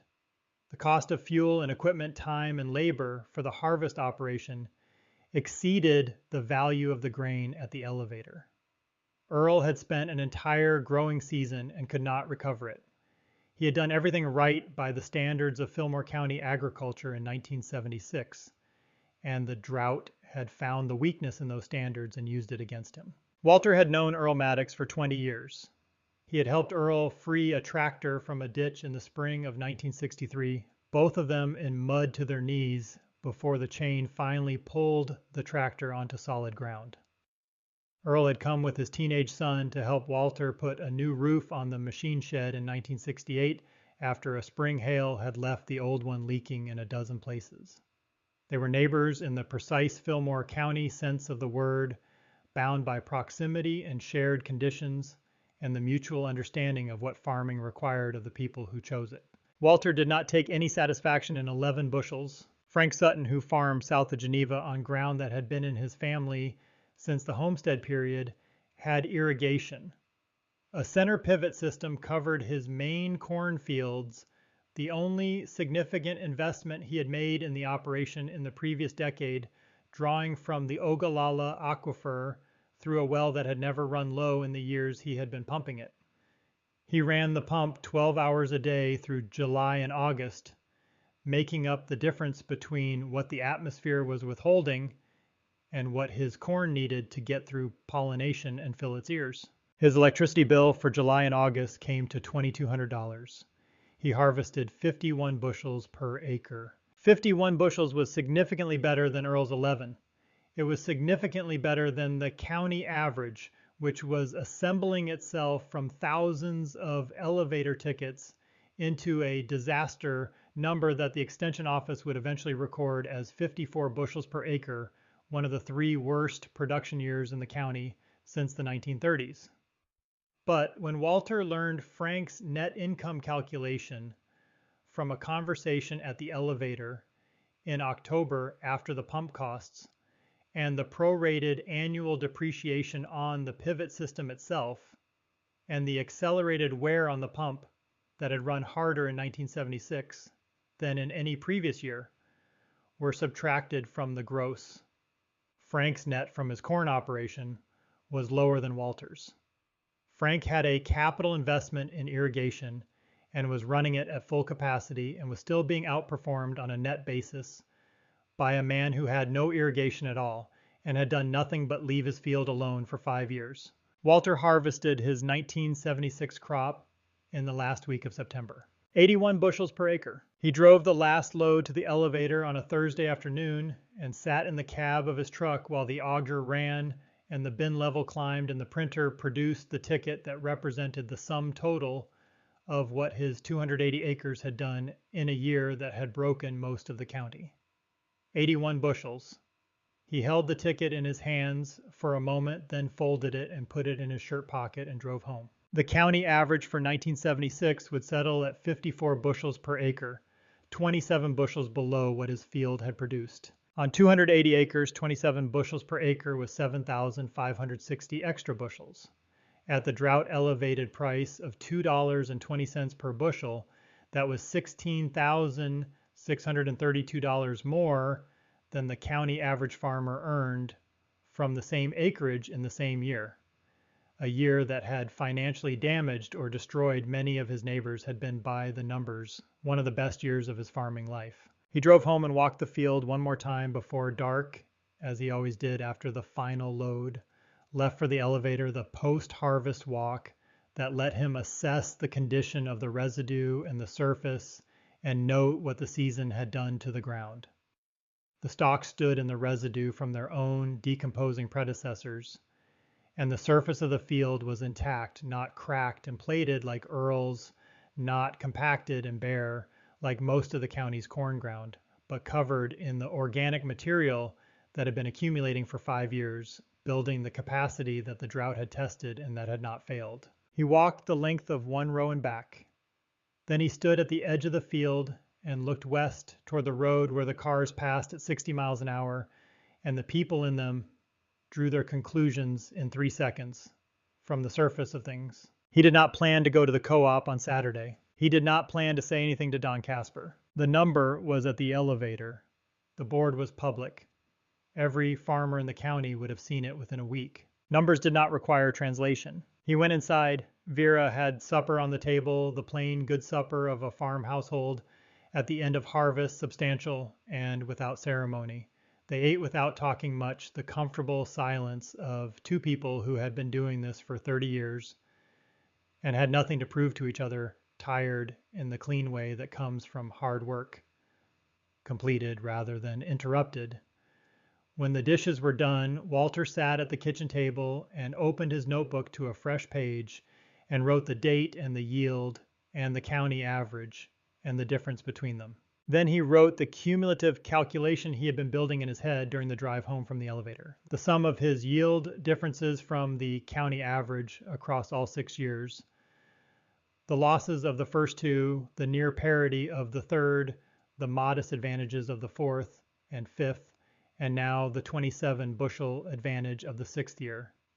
He had spent $4,000 in net yield loss, getting to the point where a single drought year returned more than double that amount over the county average. The cumulative number was strongly positive now. He closed the notebook. Outside the kitchen window, the October dark was settling over the county, over the harvested fields and the empty roads and the grain elevators, whose bins held the evidence of what the summer of 1976 had done to the farmers of Fillmore County, Nebraska. The first cold front of autumn was moving down from the north, and under the surface of Walter's fields, the soil that had just been tested and had not failed was already beginning the work of next year, the slow decomposition of residue into organic matter, the extension of earthworm channels into new territory, the accumulation of capacity that would be there when the next drought came, whenever that was. The work in the dark continued as it always had, as it always would. The elevator board at the Geneva Co-op posted yield averages by township every October, a practice that had been standard in Fillmore County since the 1940s.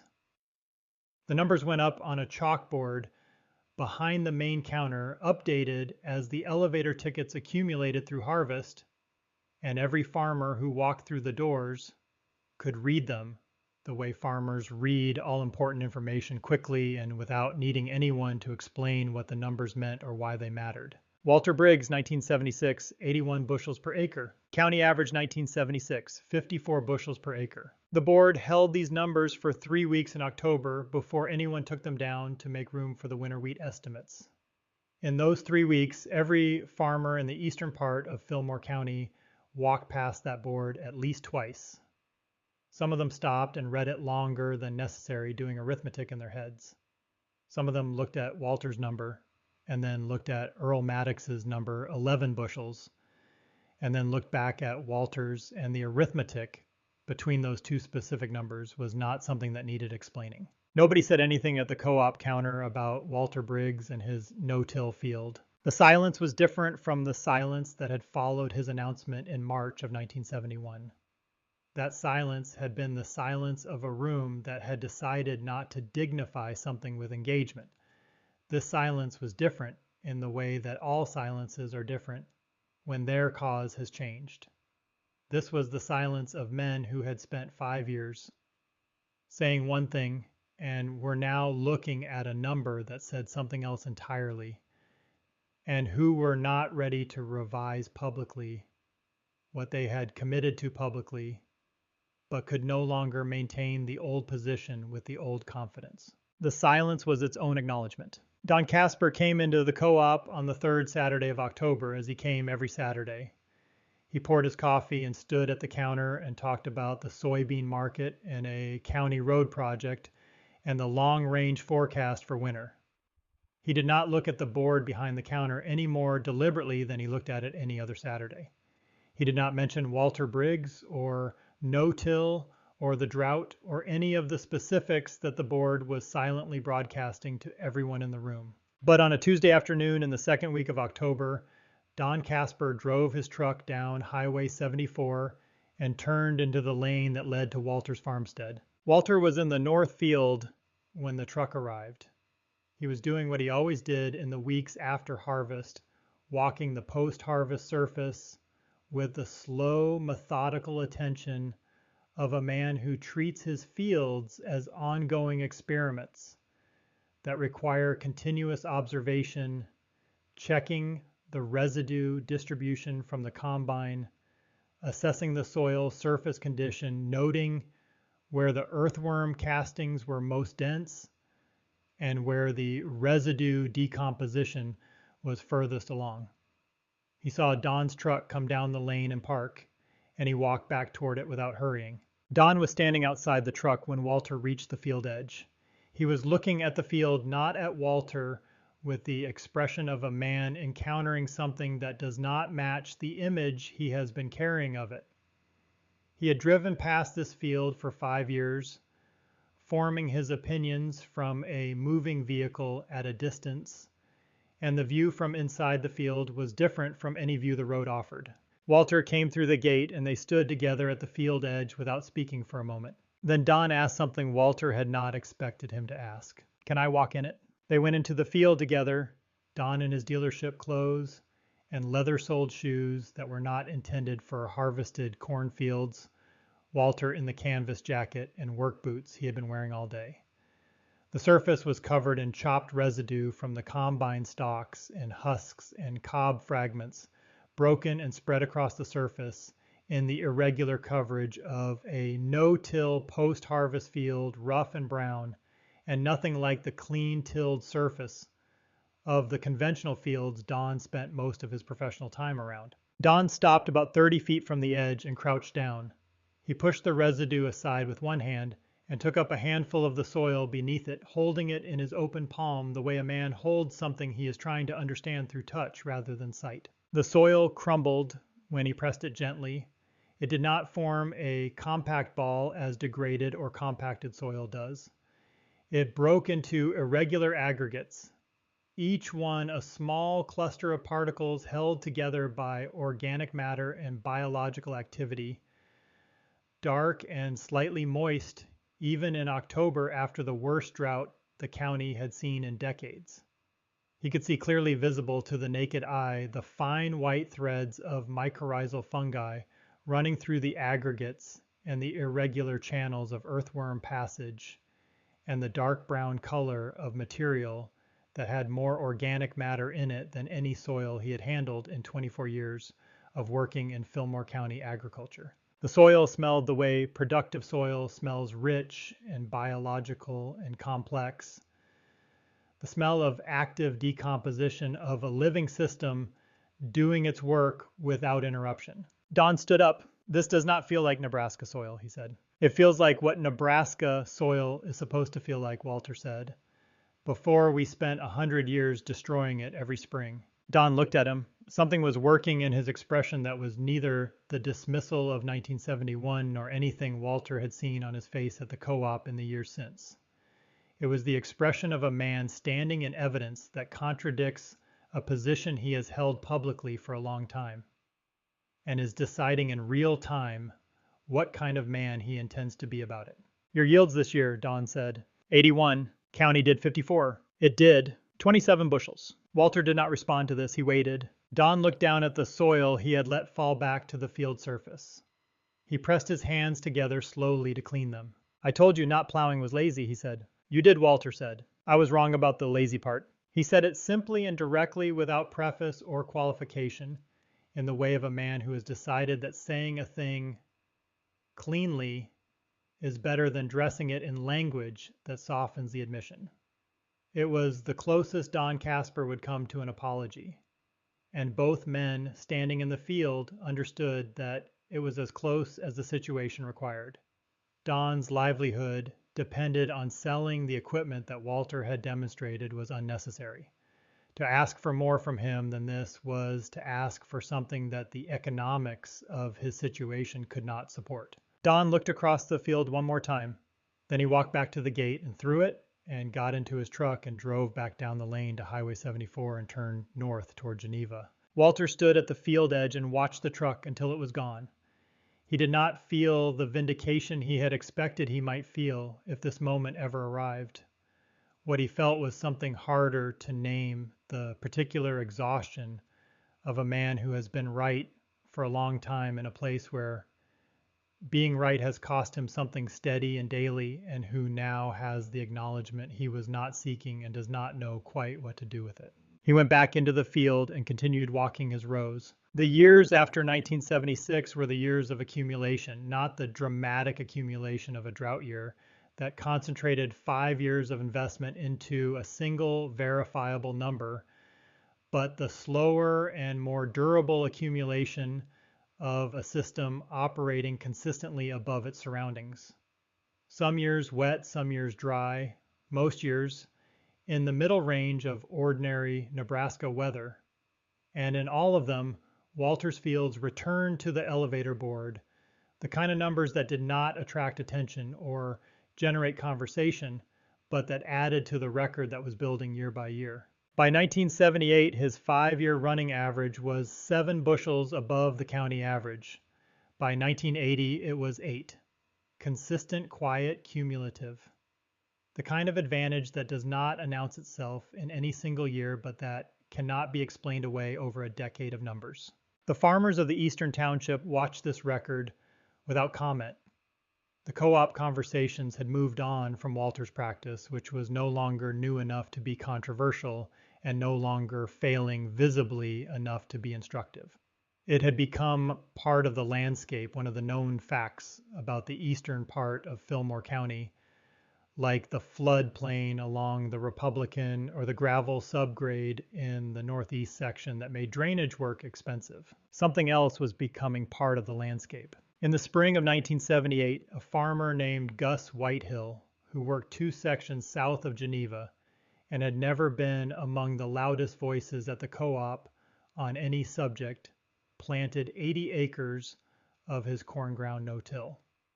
He mentioned it to Walter at a fuel stop in April briefly in the way of a man reporting a decision he has made rather than requesting an opinion on one he is considering.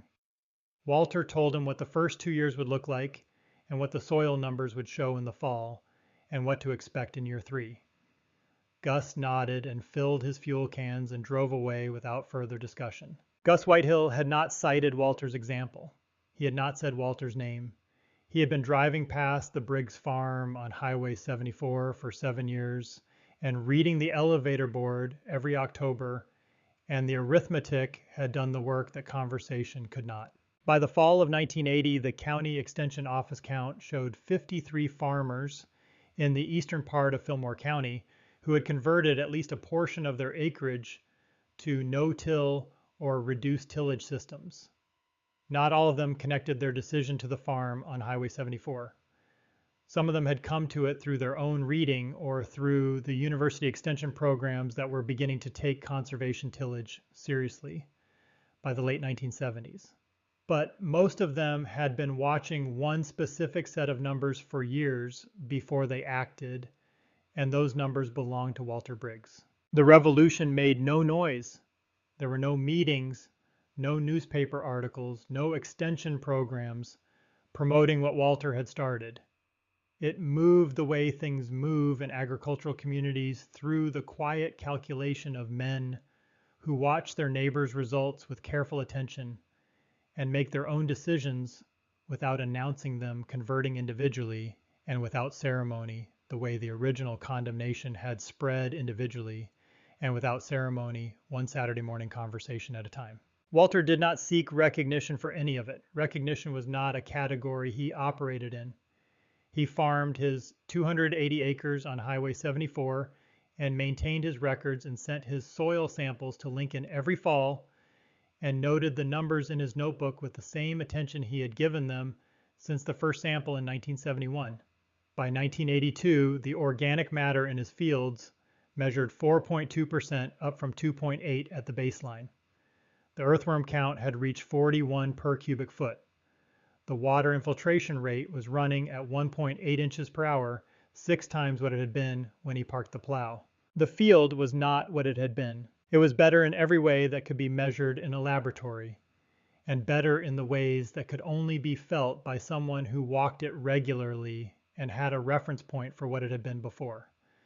The give under a boot that was different from compacted soil in a way you could feel in your knees.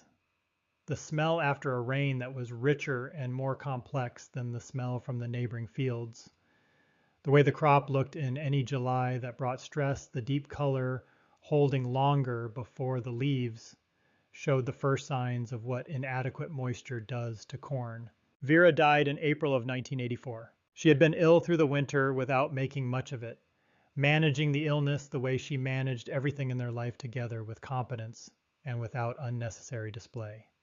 She died on a Thursday morning in the farmhouse where they had lived together for 37 years with Walter beside her, and she was buried on a Saturday in the Geneva Cemetery when the fields around the town were beginning to show the first pale green of the season, the annual return that she had watched from their kitchen window every spring of her adult life. Walter planted that season on schedule. He did not miss a day. He understood in the way that people who have been married a long time understand things about each other without stating them, that Vera would not have expected him to miss a day, and that doing what needed doing in the right season was the most honest thing he could offer in her absence. He planted into the undisturbed ground of his fields, and the seed went in, and the season moved forward as seasons move forward, with or without the specific people who have given them their meaning. He kept her chair at the kitchen table. He moved nothing in the kitchen. Her cookbooks stayed on the shelf where they had always been, and beside them was the copy of Plowman's Folly, dog-eared and water-stained, Roy Hester's name in faded pencil on the inside front cover, the book that had been on that shelf since the spring of 1971 when Walter finished reading it for the second time and set it there and left it. Denton Briggs was 24 years old in 1984 and had been working the farm alongside Walter for 3 years. He was a different farmer than his father in temperament and style, faster with equipment and more instinctive in his decisions, and less patient with the deliberate record keeping that Walter had practiced from the beginning, but grounded in the same fundamental understanding of the land. Because the land had been his education from childhood. He had grown up watching his father walk fields and take samples and fill notebooks, absorbing the practice not through instruction, but through the long immersion of a child growing up in a specific environment. He had also grown up without ever watching the fields being plowed. The moldboard plow was still in the machine shed when Denton started working the farm. It had been in its spot along the east wall since March of 1971, and in the 12 years since it had gone from idle to relic in the way that unused machinery goes, the paint fading at the edges, the shares dulling to a brown spotted with rust, the grease in the pivot joints drying into grit, the whole machine accumulating the particular stillness of an object that has become part of the architecture of a space rather than a functional element of it. Denton had no memory of the plow being used. He had no memory of the fields being plowed. His entire experience of farming was the experience of no-till farming, and his understanding of what soil should feel like and smell like and respond like was formed entirely by ground that had not been touched by a moldboard in a decade and more. He never asked his father to explain why they did not plow. The question did not arise from his experience the way it would have arisen from someone who had farmed conventionally and was being asked to change a practice he understood. For Denton, not plowing was not a choice that had been made. It was simply how the farm worked, as much a given as the fact that it was corn ground rather than wheat ground as settled as the property lines. Walter retired in the fall of 1993 at 75 years old, after the harvest was in and the combines were cleaned and stored and the last of the season's business was finished. He had farmed his 280 acres for 49 years, 22 of them without a moldboard plow touching the ground, and the fields he handed to Denton were not the fields he had inherited from his father. They were better than those fields in every measurement and in every quality that exceeded measurement. The fall soil samples from 1993 showed organic matter at 4.9%, the earthworm population at 54 per cubic foot, the water infiltration rate at 2.2 inches per hour. The yield average across the 22 years of no-till farming had been 92 bushels per acre. The county average across the same period had been 84, 8 extra bushels per acre per year every year for 22 years on 280 acres.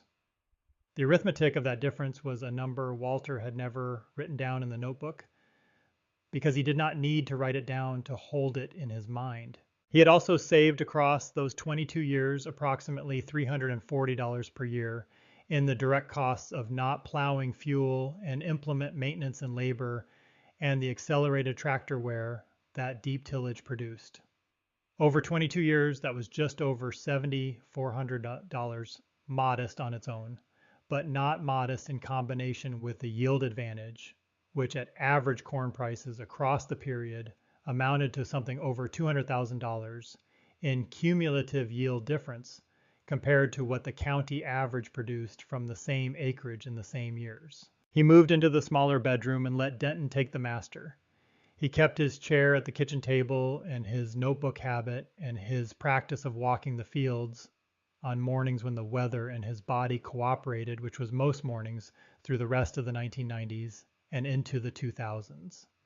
He did not offer opinions on farming decisions unless Denton asked for them, which Denton did with some regularity, sitting at the table in the evenings with the records spread in front of him, the way Walter had always worked with records, looking at the numbers and thinking about what they indicated. In the late spring of 1995, Denton decided it was time to deal with the plow. It had been in the machine shed for 24 years without moving. The rust had progressed from surface patina to structural degradation in the frame sections and the share holders. The shares themselves were beyond any useful resharpening. The hydraulic cylinder that controlled working depth had seized internally. It was no longer farm equipment. It was a large iron object taking up space and serving no function that anything in the operation needed. Denton called a scrap dealer in Geneva who came on a Wednesday morning with a flatbed truck and a small loader. The dealer walked around the plow briefly and weighed it on his portable truck scale and wrote a ticket, $11. Walter was standing in the machine shed doorway when the loader lifted the plow from the spot along the east wall where it had stood since 1971 and set it on the truck bed. He watched the scrap dealer drive down the lane and turn onto Highway 74 and head north toward Geneva, the plow on the back of the truck, the sun catching the dull rust of the mold boards that had last turned soil in the spring of 1971. Then he looked at the east wall. The concrete floor in the spot where the plow had stood was slightly different from the surrounding floor. Protected from the decades of dust and oil and fine chaff that settled on every other surface in the machine shed, the concrete in that rectangle was slightly lighter in color, slightly cleaner in texture. The outline of where the plow had rested was legible in the differential, weathering a clean rectangle on the floor of the shed, the precise dimensions of something that had been there for a long time and was now gone. He went inside and made coffee. The book was still on the kitchen shelf. He had thought about it occasionally over the years, whether he should do something with it, send it to the extension office or donate it to the county library or pass it along to one of the 53 farmers who had converted to no-till in the 1980s, without ever acknowledging where their thinking had come from. He had never acted on any of these thoughts. The book belonged where it was on the shelf beside Vera's cookbooks, between the Betty Crocker from 1967 and the spiral-bound church cookbook from 1954 that Vera had contributed 2 recipes to when she was 26 years old and newly married.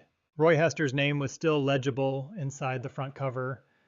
The pencil had faded considerably over the decades, but in good light you could still make it out. The careful penmanship of a one-room schoolhouse education, the name of a man who had bought this book for 50 cents in 1944, and had apparently done nothing with what was in it. Walter had thought about Roy Hester more than he would have predicted in the years since he found the book. He did not know Roy's story well enough to know why the book had not moved him. It was possible that Roy had read it and dismissed it as impractical. It was possible that Roy had read it and intended to act on it and had been overtaken by the ordinary pressures of farming life before he could. It was possible that Roy had understood everything Faulkner argued and had simply not had the particular combination of stubbornness and data and a wife who asked the right question that had allowed Walter to act when he did. Whatever the reason, the book had sat on Roy Hester's shelf from 1944 until Roy died in 1958 and had then passed through whatever happened to the books of dead men until it ended up in a cardboard box on a sidewalk table in Geneva 14 years later, where Walter had paid 50 cents for it and carried it home and read it twice in January of 1971 and placed it on the kitchen shelf where it had remained for 24 years. Roy Hester's farm was gone. Roy Hester's equipment was gone. Roy Hester's name was nearly gone, surviving only in a fading pencil inscription in a book he had not used. Denton's daughter Lainey was born in 1993, the same year Walter retired, as though the farm were arranging its own continuity through the timing of arrivals and departures. She grew up on the farm the way Denton had grown up on the farm, shaped by the rhythms of planting and harvest and the particular quality of attention that agricultural life demands from the people living it, and attention to weather and soil and the behavior of growing things that becomes over time a way of being in the world rather than just a set of skills. She was 2 years old when the scrap dealer took the plow away. She had no memory of it being in the machine shed. By the time she was old enough to think about plows and what they were, the plow was an abstraction from history and not something she had any physical connection to. She joined the farming operation formally in 2015, 22 years old, carrying an agriculture degree from the University of Nebraska and the particular intelligence of someone who had grown up in the middle of what she was now being trained to understand theoretically. She was different from Walter and Denton in ways that reflected everything that had changed in farming and in the world in the 44 years since Walter had parked the plow. She worked with precision agriculture software that produced yield maps and variable rate application prescriptions and soil health indices derived from satellite imagery. She carried a digital recorder for field notes and used a calibrated probe for soil temperature measurements rather than her hand. She was comfortable with the language of contemporary soil science in a way that Walter, who had taught himself from extension bulletins and university trial reports in the basement of a county courthouse, had not been. But the foundation she stood on was the foundation Walter had built, and Denton had maintained the same commitment to the soil as a living system, the same understanding that the farmer's job was not to dominate the land, but to maintain the conditions under which the land could do what it had evolved to do. In the spring of 2015, she was walking the fields with Denton before planting, doing the preseason soil assessment that Walter had started doing in 1971, and that had become standard practice on the farm across 3 generations. She stopped at a point in the north field and knelt and pushed her fingers through the residue into the surface and took up a handful of soil and held it. The fall sample results from 2014 had come back from the Lincoln Laboratory the previous November. Organic matter 5.1%. Earthworm population 60 per cubic foot. Water infiltration rate 2.4 inches per hour. 8 times the infiltration rate the field had shown in 1971. Nearly double the organic matter of the baseline year. 15 times the earthworm population that the moldboard plow had left behind every spring for 27 years. The soil in her palm was dark and crumbly and alive, threaded with the white filaments of mycorrhizal fungi and marked with the irregular channels of earthworm passage, smelling of productive decomposition of a living system working at its capacity. It was the soil of a field that had been left to become what it was capable of becoming, given 44 years of not being destroyed every March. She looked at it for a moment. Then she asked Denton the question that, holding it, had made her think of casually the way you ask something when the answer is not urgent, but the question has been sitting in you for a while. What was plowing like? Denton was quiet for a moment, his eyes on the field ahead of them, on the residue from the previous year lying on the surface, doing what residue does, the quiet, continuous work of decomposition and shelter and moisture retention that had been happening on this field every winter and spring for 44 years. Beautiful, he said, and wrong. Lainey turned this over for a moment. Then she set the soil carefully back on the field surface, the way you set something back that you picked up without permission. She had never seen this field plowed. She had never seen any field plowed. The practice that had defined American agriculture for 150 years, that had broken the prairie and fed the nation and been called the foundation of everything, was not part of her direct experience in any way. She had learned about it from coursework and from the historical record and from the notebooks her grandfather had kept across 22 years of careful observation, which she had read in their entirety the winter after she graduated, sitting at the kitchen table under the same lamp Walter had sat under, working through the 46 pages of 1971 research notes, and then through 2 decades of annual records, the yield numbers and the soil sample results, and the weather notes and the calculations that constituted the most thorough private documentation of a no-till transition that Fillmore County had ever produced. She understood through those notebooks what the fields had been in 1971 and what they were now, and what the distance between those 2 measurements represented in time and patience, and the specific kind of courage required to be wrong in public for years before being right in public for years. She understood what it had cost her grandfather to stand at the co-op counter in March of 1971 and say what he had decided, knowing what would follow. She also understood something that the notebooks, being records of a farmer's thinking rather than a farmer's feeling, did not directly record. She understood that the decision Walter Briggs had made in January of 1971 was not primarily a farming decision. It was a decision about what kind of man to be, whether to be the kind of man who acted on evidence when the evidence contradicted what the community believed when acting on it, meant accepting the community's judgment of you as the cost of being right. That question was not in the notebooks, but its answer was in every number on every page. Walter died in 2009 at 91 years old in the farmhouse where he had lived his adult life. He had kept walking the fields until he was 86, when his knees made it impractical, and Denton began to express concern about the distance from help if something went wrong. After that, he sat on the porch in the mornings when the weather permitted and watched the fields from the distance that age had imposed, which was far enough to see them whole in a way that walking them close had never quite allowed. He watched Denton work them through the growing seasons of the late 1990s and the 2000s, watched the practices he had started become so settled that there was no longer any visible difference between what the farm did and what the farm was. The fields had continued to improve through those years, the soil measurements advancing slowly and consistently toward levels that the original no-till research had described as the long-term potential of undisturbed agricultural soil. The county had continued to convert slowly and without ceremony, driven by the same force that had driven Walter's original decision. Not argument, not programs, not anyone's advocacy. The simple force of evidence that could be seen from a public road and read on a public board by anyone who wanted to look at it honestly. In the last years, when walking was not possible and the porch was his primary contact with the fields he had farmed for 6 decades, Walter asked Denton once to bring him a sample from the north field.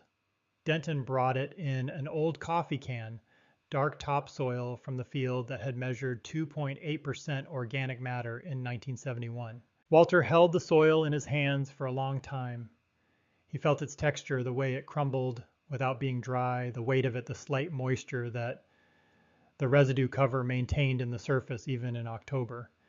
He looked at it in the light from the window at the white threads and the dark color and the structure that a living system had been building for 38 years without interruption. He set the coffee can on the side table and told Denton to put it back. He did not say anything else about it. He was a man who had always expressed what he understood through action rather than speech, and there was no action available to him now except the action of having done what he had done, which was complete and did not require any addition. He was buried in the Geneva Cemetery on an October morning in 2009, the same cemetery where Vera had been buried 25 years earlier, the same cemetery where Roy Hester lay in a plot whose headstone was weathering toward illegibility.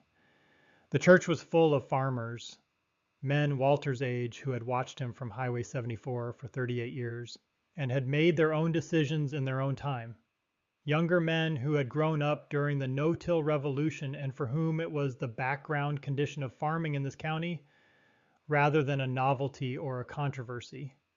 A few who were younger still, Denton's generation, and younger who had never known Fillmore County when the plowing question was a question. Denton stood at the front of the room. He was not a man who made speeches, had not prepared anything, had not written anything down.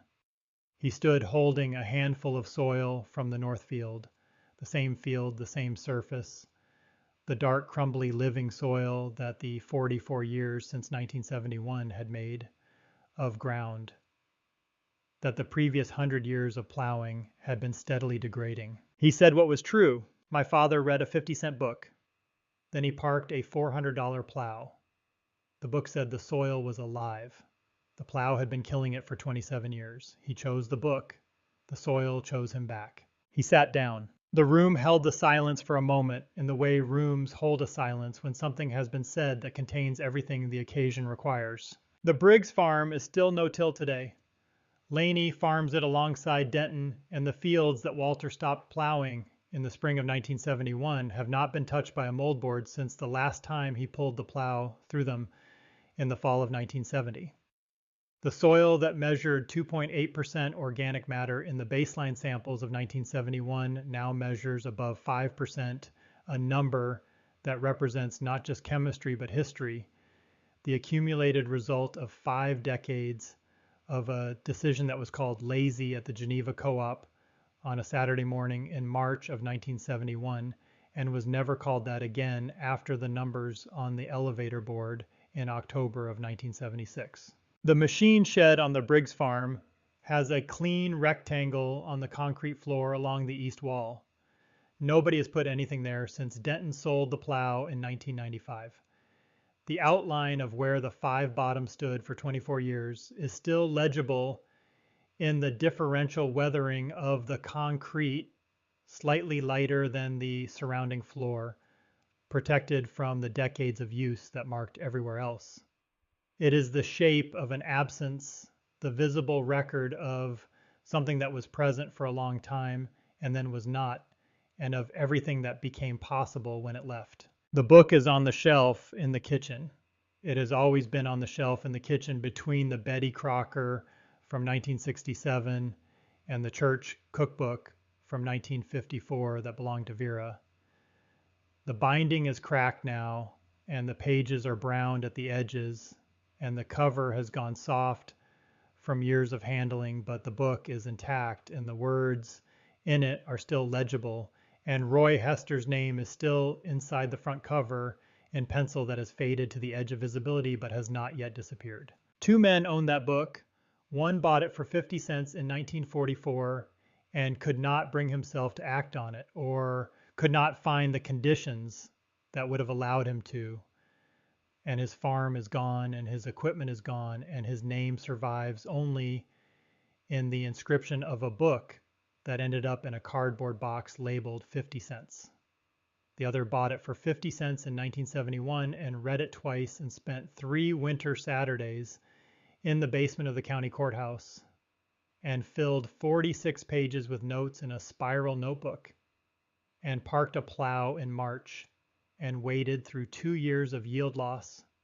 And one night at 2 in the morning, when the honest question presented itself, And he looked at it and closed the notebook and went to bed and did not change anything. He did not change anything. He just stopped doing something that 10,000 years of farming tradition had insisted was necessary, something that every neighbor and institution and authority in his world would have told him was essential, something he himself had done every spring for 27 years without questioning it. He stopped and the soil started doing what soil does when it is left alone, to do it building the architecture of channels and communities and organic complexity that makes land capable of feeding things without being forced to the capacity that lies in every acre of agricultural ground in the Midwest, and that a century of annual plowing had been systematically dismantling one spring at a time, generation after generation,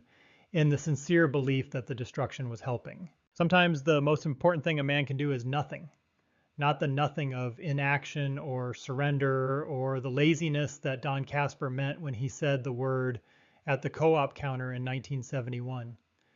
But the nothing of a man who has looked at the evidence carefully and understood that the intervention he has been making is the damage and that stopping it is the act, and that the courage required to stop a 10,000-year habit in full view of everyone who believes the habit is necessary is not less than the courage required to start something new. Walter Briggs stopped. The fields on Highway 74 in the eastern part of Fillmore County, Nebraska are still there. Laney Briggs drives them before dawn on planting mornings, the way her grandfather drove them, watching the fields become visible in the early light, the way they become visible when you have been present for enough seasons to know what they should look like and can read in a glance whether they do. The organic matter in the soil is above 5%. The earthworm count is 60 per cubic foot. The water infiltration rate is 2.4 inches per hour. 8 times what it was when a man from Ohio wrote a sentence in 1943 that nobody believed until a farmer in Nebraska proved it true. No one has ever advanced a scientific reason for plowing. Walter Briggs read that sentence. He parked his plow, he waited. The soil came back to what it was before anyone decided to improve it. And what it was before anyone decided to improve it turned out to be something that all the improving had not been able to match. The 50-cent book is still on the shelf.